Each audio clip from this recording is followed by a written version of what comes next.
Welcome to my review of the Ionic hairdryer from Aldi. It is $14.99 and apparently the last time it was in stores it just flew off the shelves. It was an absolute viral sensation. So I had to go and have a look for myself. So I went down this morning, grabbed one while I could so that I could do a quick review. So let's get started. So I don't have a Dyson because they are so expensive, but I actually have a Lathan. Here it is. It is pretty much identical to the Dyson. I've read many reviews of people who have Dysons and comparing it with the Lathan, and there's not much in it at all. So this is my Lathan and this is the Visage Ionic hairdryer. So not dissimilar in size, probably a little bit more chunky on the head. This has a rubberized finish, so it's almost like a soft touch, which is quite nice because it means that it doesn't slip out of your hands very easily when you're using it. It's also important to know that this is an Ionic hairdryer, so this is going to help to reduce frizz, and I want to talk you through the heat settings. The middle button is for the heat setting, and it's got 3 heat settings, which is cold, medium and hot. The hot setting is very hot. I wouldn't use that continuously. If I wanted to dry my hair faster, then I'd probably switch between the hot and the medium. But yeah, the hot is very hot. The medium setting is perfect and the temperature stays really consistent. It doesn't sort of gradually creep up and get hotter and hotter. The whole hairdryer as a unit as well doesn't get hot either, which sometimes can happen with cheaper hairdryers. Cold setting is nice, but it would take me forever to dry my hair like that, so I didn't really use that much. But it does have the cold shot button, which is very effective, and you can feel the difference. You can feel it definitely getting cooler. Again, sometimes with cheaper hairdryers, you press that and you're like, is that working?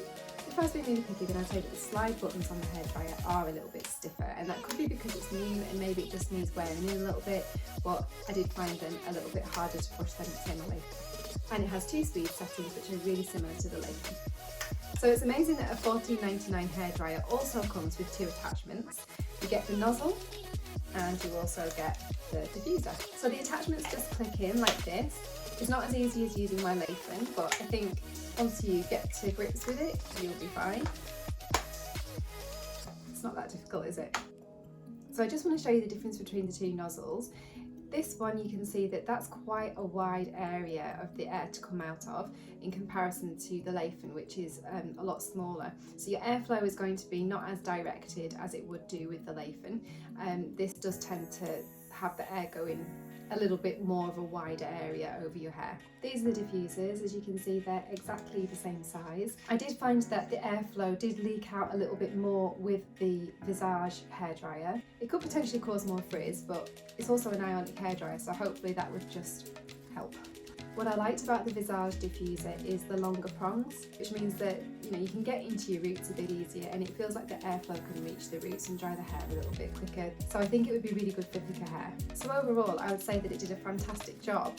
I timed myself and it took me 43 minutes to dry my hair, which is really not unusual.